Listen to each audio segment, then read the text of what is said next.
There was a time, there was a story somewhere in some magical land. I've met a lot of beings, and I've been a lot of beings. And who I'm being now has a very deep story. And to understand the story, you'd have to understand that it starts just like there was a carpenter. Well, in this case, there used to be a pottery.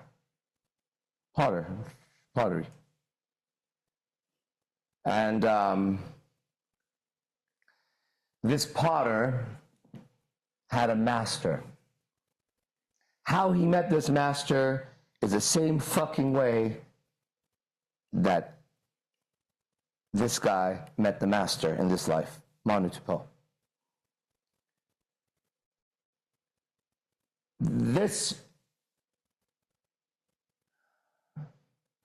This expression of life shall continue to meet that master life after life after life after life in every single form, in every single shape that you could possibly imagine. This expression of life shall continue to meet that master in every life. Does that make sense? Good. Back to the story. This potter, at that time, this potter, but not Harry Potter, Arash Potter, had a master that was truly magical at what he did. What he did was pottery. But instead of pottery, he would use, maybe it's called pottery still, maybe I use the wrong words. He would begin to use clay and make little figurines. I don't know, whatever that's called. Is that called pottery? Ceramics, maybe? None of them sound right, but this is what the activity was. From here, right, to here, which is a statue. From a pot, different kind of motion, right, to a different kind of motion. Right? So, the master, the master was incredible at this. Like, beyond what anybody could imagine.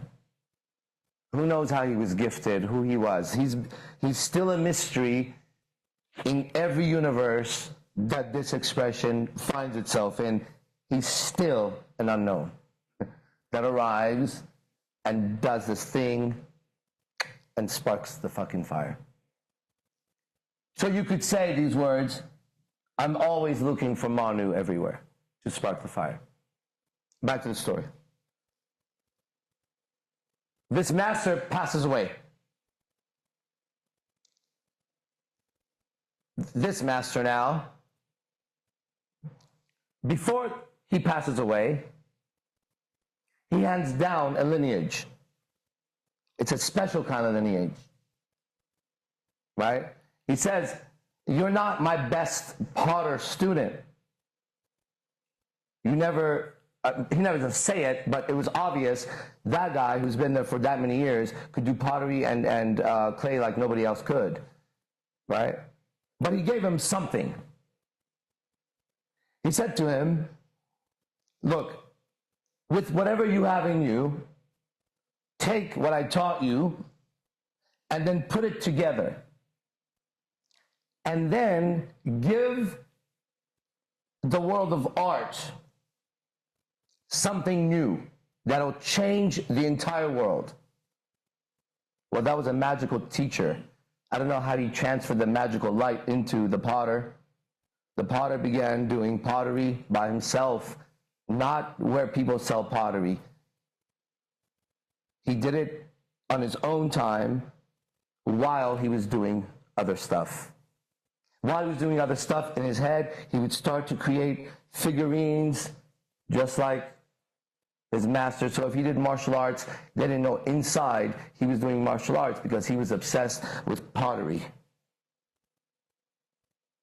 So his martial arts would suffer because he would use the martial arts to go back to understand how the leg should look. It's more important than winning the fucking thing. I'm building something. I'm obsessed with creation, with creating this thing that I saw my teacher create. At some point,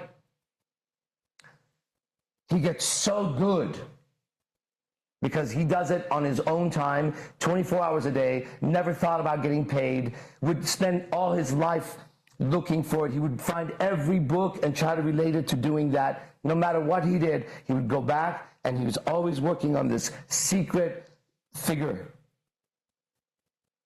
And he reached the highest level of it. But he couldn't understand why he couldn't get further. Like, no matter what he did, it looked like this figure was lacking something. So, being as good as he was, just like Musashi, the spirit of this thing. One night, now take it how you will, but get the message. One night, while deep in night, deep in pain, doing the molding because that was the way to get out of the pain or express the pain, so he started to create monsters. The things that could defeat the things that he was facing. And that's all he would do. In the middle of the night, crying because these monsters, they don't have life. They don't work. They're fake. People just come by and kick them and they break. They're so beautiful, but if people don't admire them and they hit them, they break. Or if people say, well, it's fake, then suddenly it has no value. It kind of depends on other people if they value this shit or not. And he doesn't want to fucking live like that. So in the middle of his pain, because the people he trusted, the girlfriends, this and that, just kicked down the door.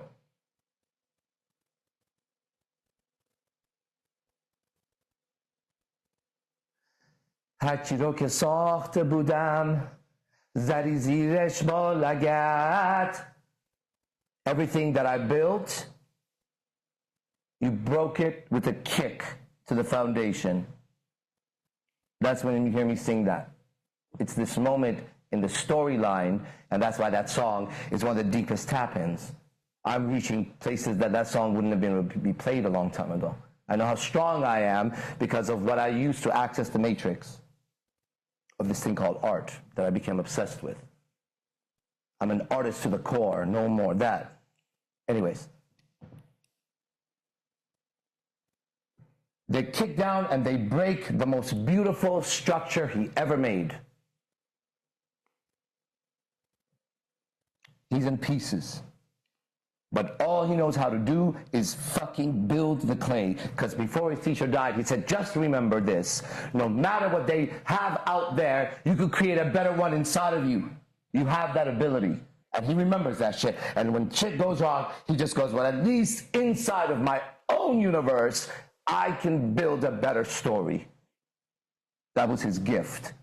He was a storyteller. He is a storyteller. He is telling a story right now.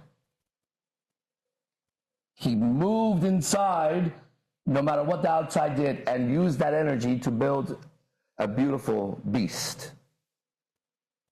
And one day, that beast gets kicked down by a little girl. She didn't just kick it down. She goes around and starts shitting on it and just destroying it. He still has only one way out. He could either give up on life, which he ain't going to go do that. Too many people count on him. And he's just not like that. He goes back and he builds again. But one night, somehow, in the middle of those tears, maybe the fucking planets were aligned and his heart was right and maybe it was just the right time, but somewhere in the storyline, you are guaranteed that this character will have this happen, which happened. Suddenly, a being shows up. And this dude's so fucked up that it doesn't even matter. He should be startled, but he ain't. Because it could be his imagination. It could not be. It could be the drugs. He don't give a fuck anymore. Who gives a fuck?